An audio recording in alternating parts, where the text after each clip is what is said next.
Merhaba kaptanlar. YouTube kanalıma hoş geldiniz. 2023 yılı videoları kapsamında geminin önüne prova dediğimizi, arkasına kıç denildiğini öğrendik. Gemilerde sağ ve sol ifadesi kullanılmaz. Sağ taraf için sancak ve sol taraf için iskele kelimesi kullanılmaktadır. İlk videolarımı izleyen takipçilerimin dikkatinden kaçmadığı düşündüğüm iki yeni terimi size paylaşmak istiyorum. Gemilerin dış yanlarının su üstünde kalan bölümleri için borda kelimesi kullanılmaktadır. Sağ tarafın su üstünde kalan kısımlar için sancak borda, sol tarafı için ise iskele borda denilmektedir. Birçok videomda düşman gemilere bordanızı göstermeyin diye siz değerli kaptanlar uyarmıştım. Çünkü bordanızı göstermeniz durumunda hedef olarak daha fazla alan kapladığınız için vurulmanız daha kolaydır. Rusya serverında bizle beraber olan bazı dostların Avrupa serverına gelişiyle nihai olarak filomuzu tr_ny ismiyle kurmuş olduk. Rusya serverındaki filo adımız TR Navy'dir. Her iki sunucu da bizlere katılmak isteyen aktif oyuncuları aramıza bekliyoruz. Bugün sizlere Avrupa server hesabından daha önce ilk yayınım olarak genel olarak tanıttığım Alman savaş kruzerlerinin 9. seviyesi Paris Rubrick'in incelemesini yapacağım. Bu videoda anlattıklarımı daha doğru anlamanız ve ilk 8 seviye gemi için merak ettiklerinizi öğrenmek için şu an yukarıda çıkan linkten videoyu izlemenizi tavsiye ederim. Mütakip olarak Avrupa serverında mücadele ettiğim 9 seviye Alman Prinz Rupert savaş kruzeri ile 4 adet gameplay videosu sizlerle olacak. İlk 3 gameplay'deki savaşları size saniye saniye detaylı olacak şekilde anlatacağım. Birinci gameplay'de zincir haritasında 10. seviye hızlılara nasıl saldırması gerektiği ve sizden güçlü olsalar bile onları yenmenin çok zor olmadığını sizlere göstermeye çalışacağım. İkinci gameplay'de Atlantik haritasında ateş altında korkmadan doğru saldırı şekliyle ister 10. seviye Yamato olsun ister Colombo olsun 9. seviye gemiyle nasıl paramparça edildiklerine şahit olacaksınız. Üçüncü gameplay'de Perili Sular haritasında savaşı kazanmak için nasıl hareket edilmesinin gerektiğini sizlere anlatırken aynı zamanda iki muhriple mücadele etmenin mümkün olabildiğini göreceksiniz. Dördüncü gameplay'de Alacakaranlık haritasında tek başıma 140k hasar yaparak Kraken madalyası kazandığım bir savaş sizlerle olacak. Değerli kaptanlar, daha önce belirttiğim gibi bu sınıf gemileri %60 zırhlı, %40 kruzer olarak kabul edebilirsiniz. Peki bu sınıf gemileri doğru kullandığınızı nasıl anlayacaksınız? Eğer savaşlarda 9. seviye için 65-70k hasarlardan daha düşük kalıyorsanız geminizin hakkını vermiyor olarak düşünebilirsiniz.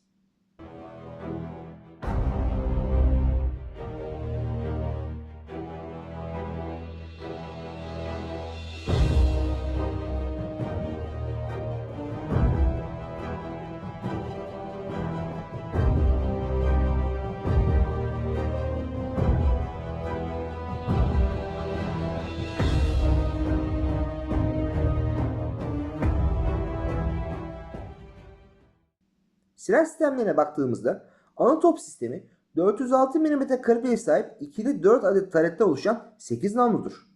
Ana topların dolum süresi 21 saniyedir. Sahip olduğu 8 adet namlu sayısıyla beraber 9 seviye diğer ülkelerin zırhlarıyla namlu sayılarına göre azdır. Mobil sürümde gösterilmeyen önemli avantajlarından biri AP mermisinin parçalayıcı oranı Wolfbris oyundaki tüm Alman gemilerinde olduğu gibi etkileyicidir. Fark etmeyenler olabilir ama Almanların muhripleri bile AP mermiyle köşk hasarı verebilmektedir. İkinci topların menzili 8.05 kilometredir ve diğer Alman zırhların aksine HE mermi atabilmektedir. Sizlere tavsiyem sadece HE mermi atmanızdır. Otomatik topların menzili 6.58 kilometredir. İkinci toplarını ve otomatik toplarını beraber kullanıldığı durumda Wolfbris oyununda rakipsizdir. Farklı savaşlar sonunda elde ettiğim ikinci ve otomatik topların hasarlarını göstermek istiyorum.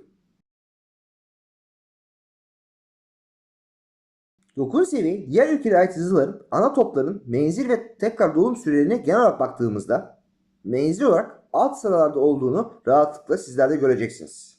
Stabil oyun tarzında oynanması durumunda bu gemilere baş etmek imkansıza yakındır. Bu durumda biz de savaş kruzeri olarak çevremizden yararlanarak tüm hızımıza doğru açılı olacak şekilde ilerleyip ana, ikinci, otomatik toplarımız ve torpidolarımızla beraber combo saldırı yapıp işlerini bitirmeliyiz. Combo saldırınız doğru şekilde yapabilmeniz durumunda ister ağır sınıf ister orta sınıf olsun dayanabilecek rakibi yoktur.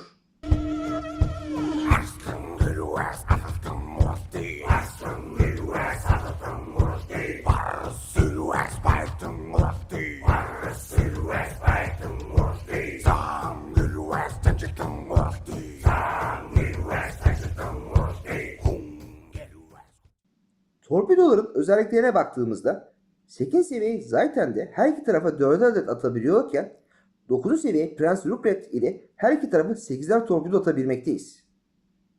Torpidoların menzili 9.6 km ile etkileyicidir.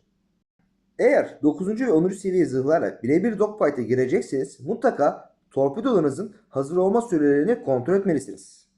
Tekrar dolum süresinin 90 saniye ile uzun olması sebebiyle zırhları avlayacaksınız. Bu torpidoları 8 km civarı panik yapmadan sakince isabetli olarak atmanız dogfight'ları kazanmanızda çok önemlidir. Çünkü 8 adet isabetli torpido sizlere 15-16k arası bir hasar kazandırmaktadır. 15-16k'lık hasar murit torpidolara kadar fazla gözükmese bile size düşman zırhlara karşı 2 tur atış zamanı kazandıracaktır. 2 tur atış zamanı kısaca 40 saniyelik bir süreye denk düşmektedir. Bu süre size tüm silahlarınızı aralıksız olarak kullanmanız durumunda mükemmel bir avantaj sağladığını hem gameplaylerde hem de oynarken anlayacaksınız değerli kaptanlar.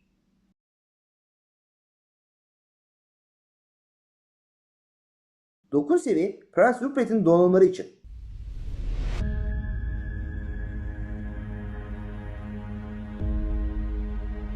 Elit yeteneği için. Komutan yeteneklerini size iki farklı komutan türü için göstermek istiyorum. Birinci olarak normal komutan yeteneği için.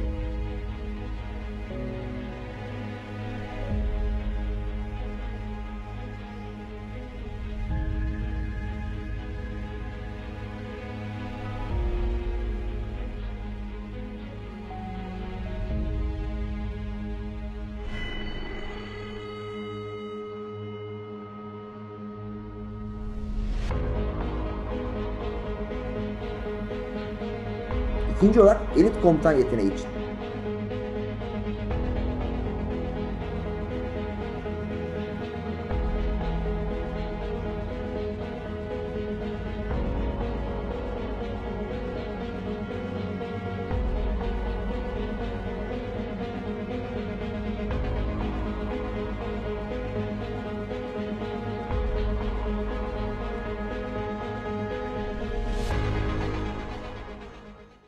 Prens Rupert savaş kruzörüyle Avrupa sunucusunda elde ettiğim savaş ortalamamı inceleyebilirsiniz.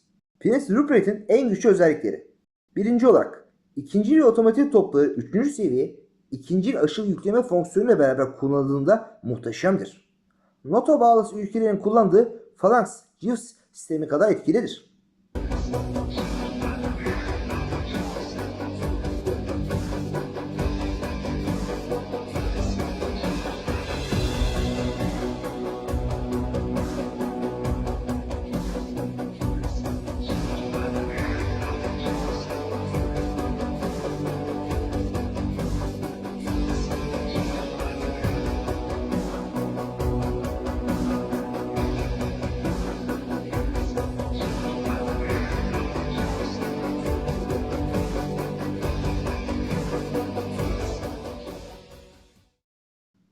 İkinci olarak 10 kilometreye daha yakın mesafelerde AP mermilerinin zırh parçalayıcı gücü çok fazladır.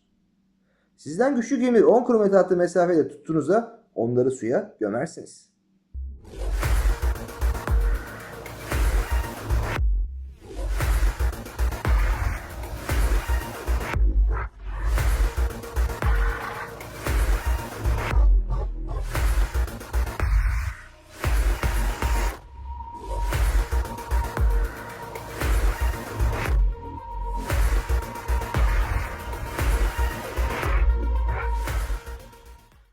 Zayıf yanları ise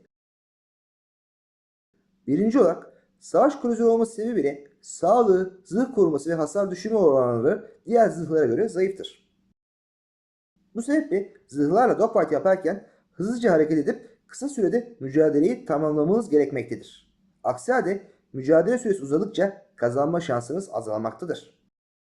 Hasar almaktan korkmadan kış sektördeki toplarınızı köyde bırakmayacak en dar açıyla üzerlerine yürüyün.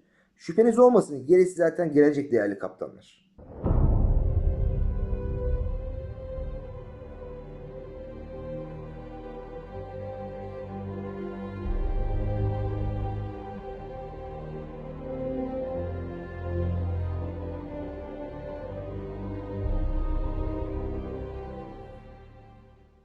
İkinci olarak hava soğuma özellikli olarak Almanların ağır sınıf zırhlarına göre üstün olmasına rağmen diğer ülkelerin zırhlarına göre zayıftır.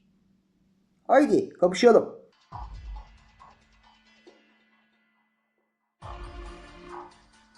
Değerli kaptanlar, ilk olarak sizler için zincir haritasında Avrupa sunucusunda karşıma 10. seviye zırhların olduğu bir gameplay'i paylaşmak istedim.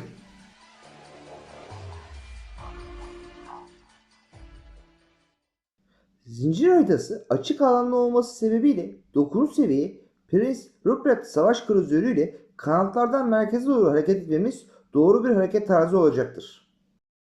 Eğer direkt tam ortadan merkeze giriş yapar ve stop edip normal zırhlı gibi 10. seviye zırhlara karşı uzak mesafeden dogfight yapmanız durumunda 35k hasarla 2 dakika içinde batarsınız. Bu yüzden Pro'mu hafif sola olacak şekilde ilerlerken ana toplarımı sancak tarafa doğru hazır ediyorum.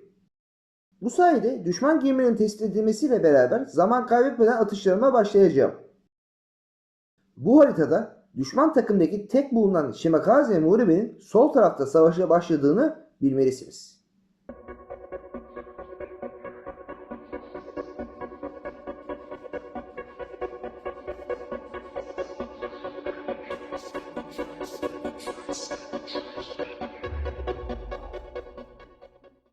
En dış bölgeye giriş yapmamla beraber sonar fonksiyonumu kullanırken süratimi azaltıyorum ki hem hiçbiri tespit edilmeyen zırhların yakınına düşmeyeyim hem de Shimakaze'nin torpidolarına kolay hedef olmayayım. Missouri zırhlısını tespit etmemle beraber ilk atışı yapıyorum. Fransız 10. seviye Premium Vurgak zırhlısını Pro'mla tespit etmeye mütakip açımı azaltacak şekilde Tonis'ten gidiyorum. Mütakip bot Yamato sol tarafından merkeze doğru ilerlediğini görüyorum ve Missouri atışımı yapıp ana toplarımı Yamato'ya doğru angaje edecek şekilde konumlanmaya başlıyorum. 8 kilometre mesafeden daha yakın olan bot zırhlar bazen çok tehlikeli olabilmektedir. Yamato'nun merkeze doğru ilerlemesi sebebiyle kontrollü bir şekilde yaklaşacak şekilde ilerlerken ana top ve ikinci toplarımla yıpratıyorum.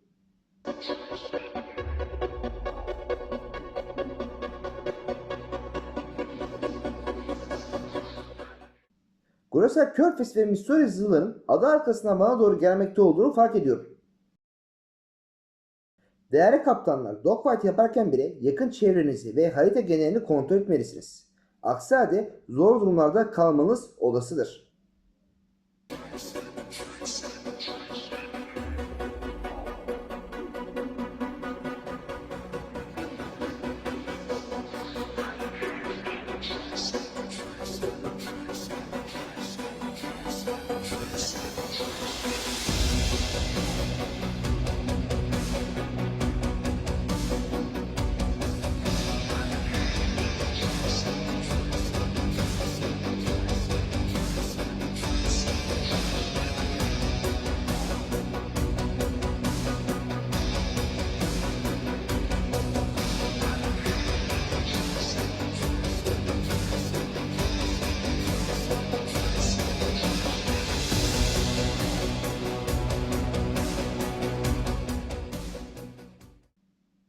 Yamato'ya son atışı yaptıktan sonra bana yaklaşmaya devam eden 10. seviye Körfez'i gözüme kestiriyorum.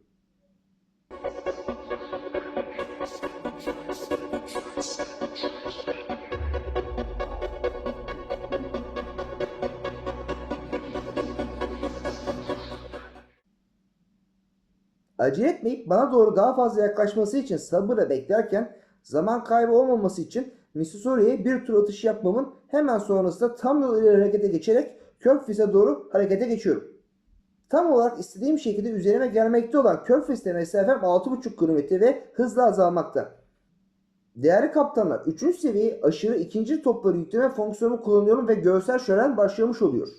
Tüm silahlarımla saldırırken sağ taraftan torpidolarımı suya bırakıyorum ve mükemmel hasar düşürme oranları olan Körfez'i kısa sürede batırabilmek için sağa dönüşü gösteriyorum. Bu dönüşle 40 sektördeki topların körde kalmasına rağmen bu kadar yakın mesafeden isabet edecek 8 torpido Körfez'i batırmaya yetecektir.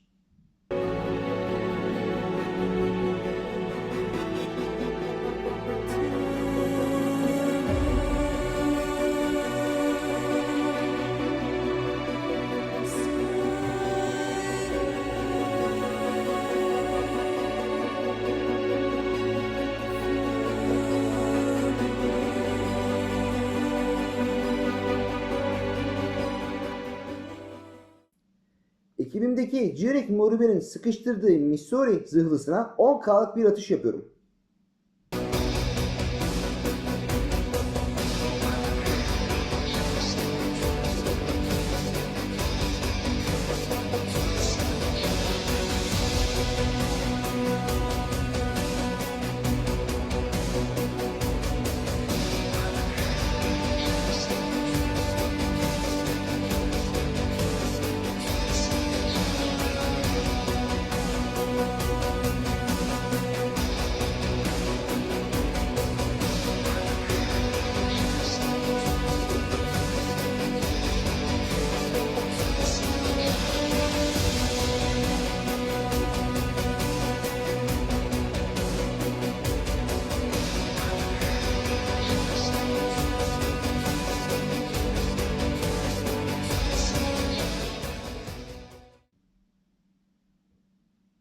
Uçak gemisinin batmasına mütakip Borgak zırhlısıyla dogfight yapmak için merkeze doğru dönüyorum.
%60K hasarla bir kill yaparak MVP olarak savaşı tamamlıyorum.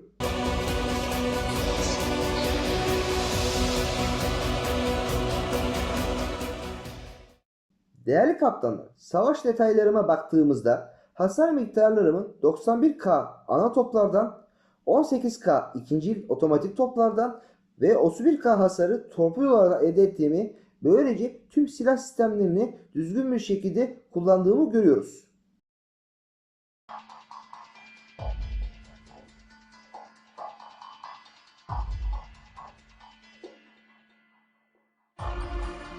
İkinci gameplay'de sizler için Atlantik haritasında karşıma sadece 10 seviye gemilerin geldiği bir savaşı seçiyorum.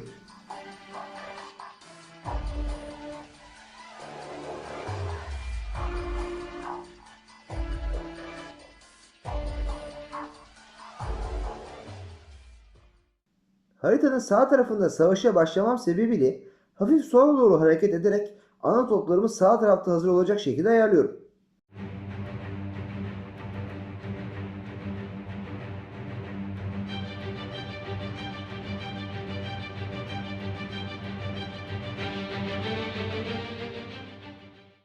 İnceleme kısmında da sizlere bahsettiğim şekilde kanatlardan merkeze doğru ilerleyerek konumlanıyorum.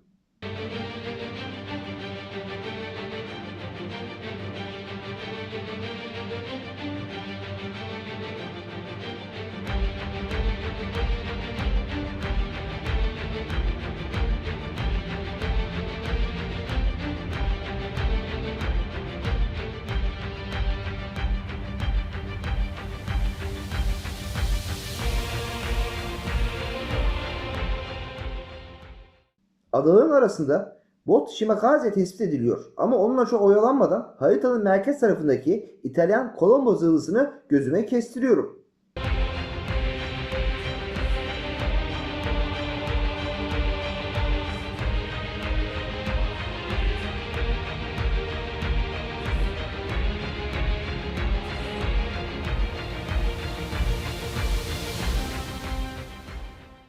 Dogfight'a başlamamla beraber Yamato zırhlısı tarafından köşk hasarı aldığım sağlam bir atışa maruz kalıyorum.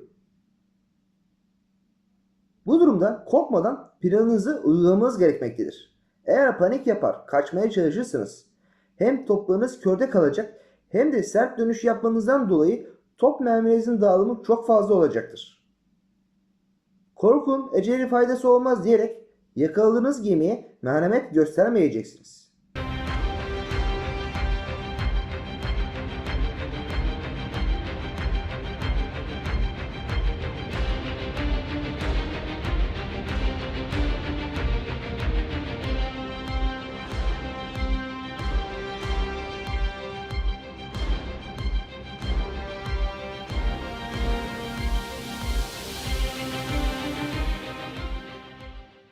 Combo saldırılarla Colombo'yu batırırken süreti olmayan ve tornistan giderek kaçabileceğini sanan ERGR filosunun Yamato zırhlısıyla oynayan oyuncusuna doğru süratli bir şekilde ilerlemeye başlıyorum. Yamato'nun atışıyla sağlığım yarıya düşmesiyle sağ tarafa dönüşe başlıyorum.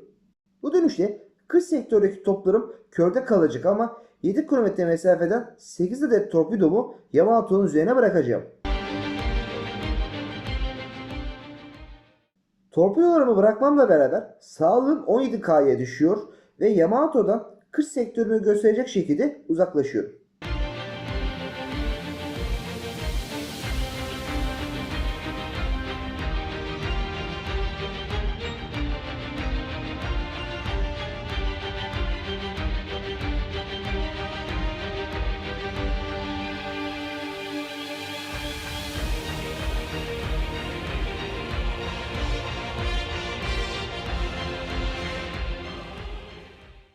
Buradaki püf nokta ufak haritadan takip ettiğim dost Shimakaze muhribi Yamato'ya tam bordasına olacak şekilde saldırıyor.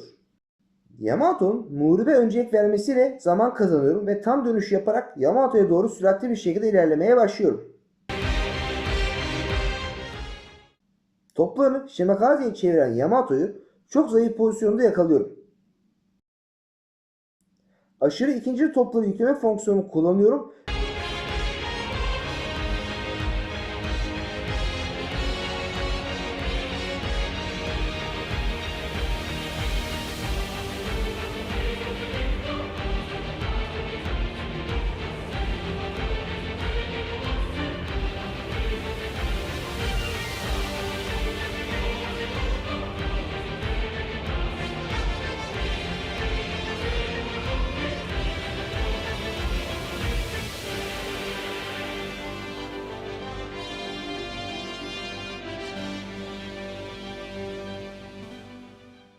Ve tüm silahlarımla aralıksız saldırarak suya gömüyorum.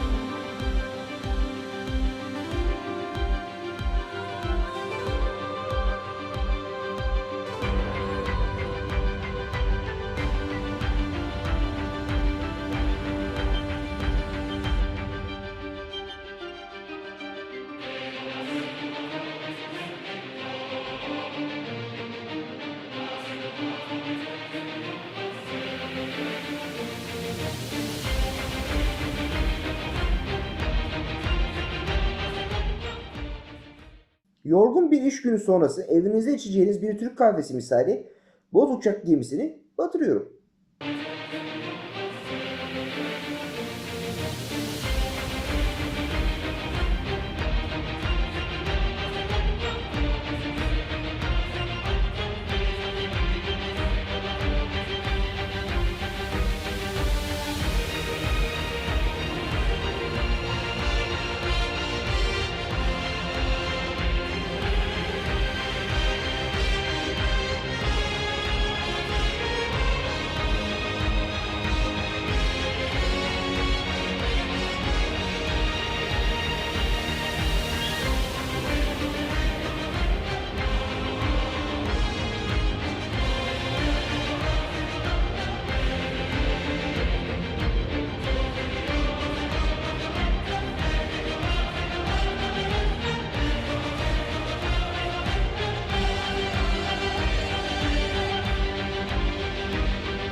29k hasar ve 3 kill ile MVP olarak savaşı tamamlıyorum.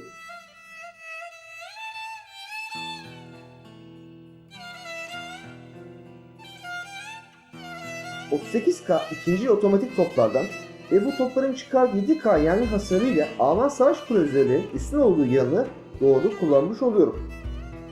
Burada dikkat edilmesi gereken önemli husus, Colombo ve Yamato zırhların 10. seviye olmalarına rağmen 9 seviye Prince Rupert ile atak şekilde oynayarak ikisini de rahatlıkla batırıyorum.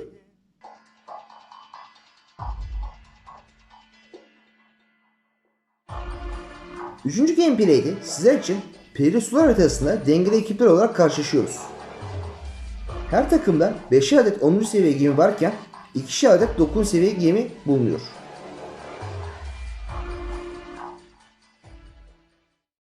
Bu haritada benim savaşa başladığım yer olan sol tarafta başlamanız durumunda asla sol tarafa gitmeyin. Aksi halde harita dışında kalarak takımınızı eksik bırakırsınız.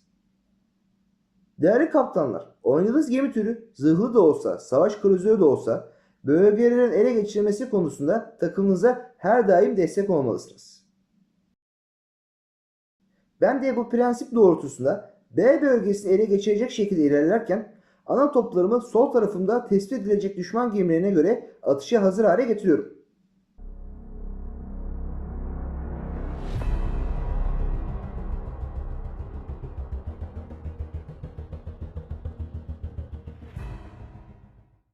Ekibimde benimle aynı tarafta oyuna başlayan Kruzer'ın savaşın başına yavaş hareket etmesi sebebiyle düşman muhrip tehlikesine karşı olarak sol taraftan tüm torpidolarımı suya bırakıyorum.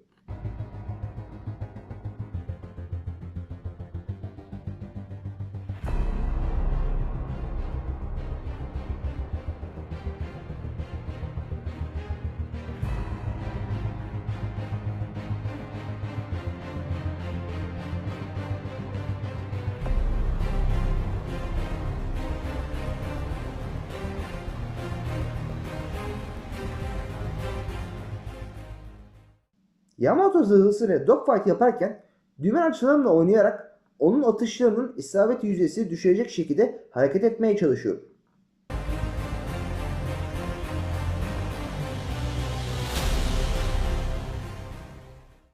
Ufak haritada düşman muhribini görüyorum ve bana doğru atacağı torpidoların isabet oranını düşürmek için Pro'mu muhribe doğru olacak şekilde tornisel olarak manevra yapmaya çalışıyorum.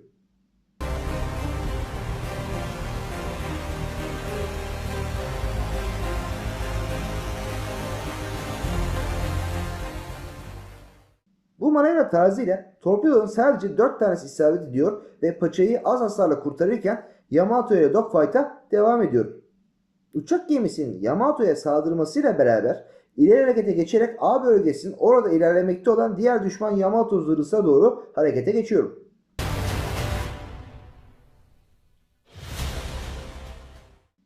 ...9 km mesafeden Yamato ile dogfight'a başlarken Pro istikametinde Yuguma muhribenin bana saldırmak için hazırlık yaptığını hissetmem sebebiyle sürat azaltacak şekilde makinelerimi tornistan yapıyorum.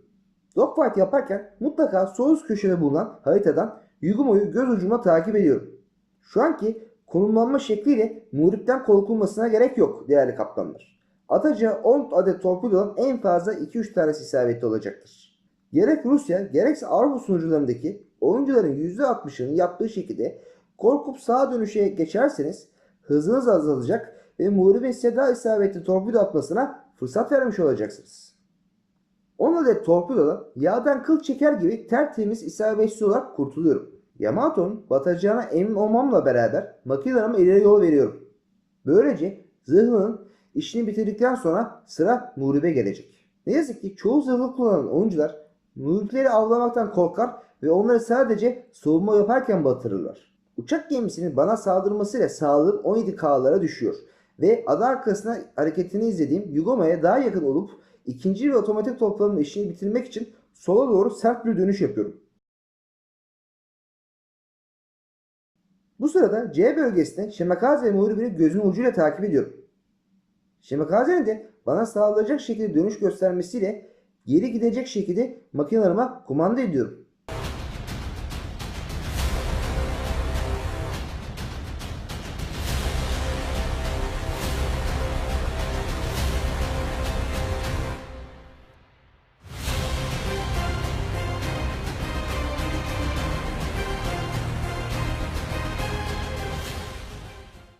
Bu ön sezi sayesinde Yugo'nun attığı tüm torpidolardan sakınmayı başarırken diğer düşman muharibi Shimakaze'nin bana attığı 5 torpidodan sadece bir tanesi isabet ediyor. Takımımdaki Jinik muharibinin yardım etmemek için uğraştığı bu ortamda 2 adet düşman muharibi ve uçak gemisinin eş zamanlı saldırılarına maruz kalmaktayım. Muhtemelen bu durumda bu kadar az sağlıkla canlı çıkma imkanım olmadığı için yapabileceğim en iyi şey batmadan önce Shimakaze'yi batırıp C bölgesinin ele geçirmesini kolaylaştırmaktır.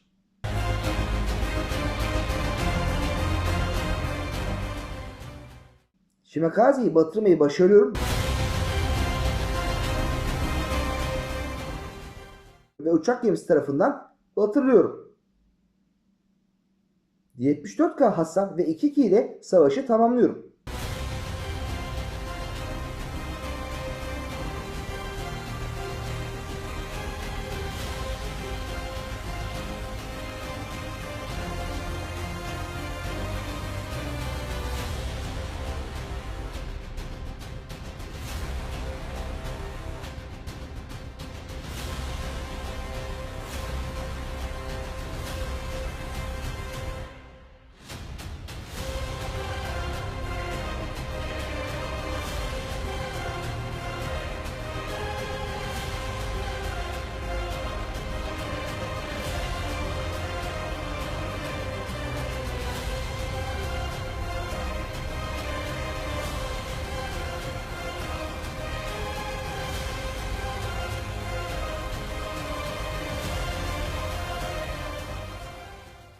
Düşmanın 2 adet muharibi arasından kurtardığım Jinik muharibi MVP olurken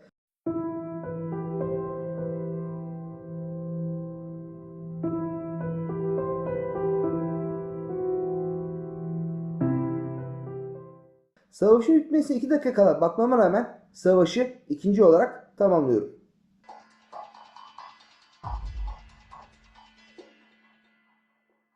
Son gameplay'de sizlere 8 seviye gemilerle savaşılması durumunda neler yapılabileceğini göstermek istedim. Bu savaşı anlatmak yerine sizin için seçtiğim ve genellikle Wolfpriest oynarken dinlediğim motive edici bir müzikle baş başa bırakıyorum. Kraken Madaryas'ın yakın ve sert dogfightlarla 5,5 dakika içinde 140k hasarla alacakaranlık haritasına nasıl alınacağını izleyeceksiniz.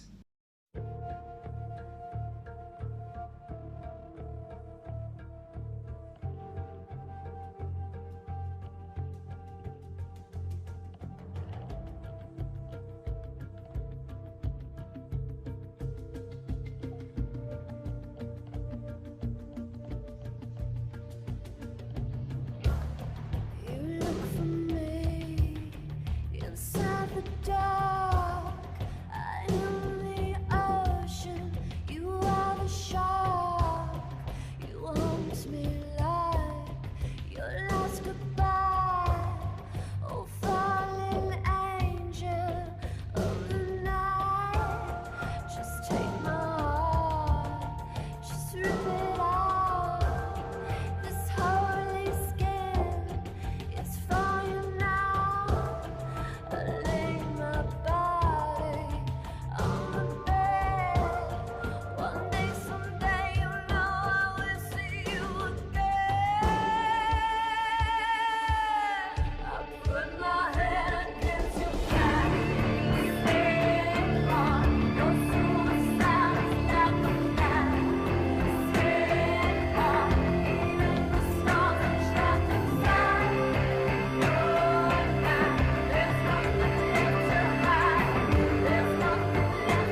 Değerli kaptanlar, videomu izlediğiniz için sizlere gönülden teşekkür ederim.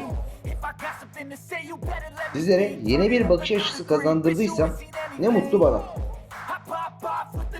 Tier Navy filosu dünyanın her yerinden kaptanları bünyesinde bulunan uluslararası bir filodur.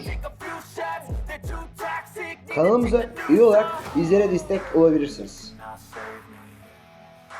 Hepinizi sevgi ve saygıyla selamlıyorum. It's everything I've been chasing, all here for the taking. Don't wanna test your luck with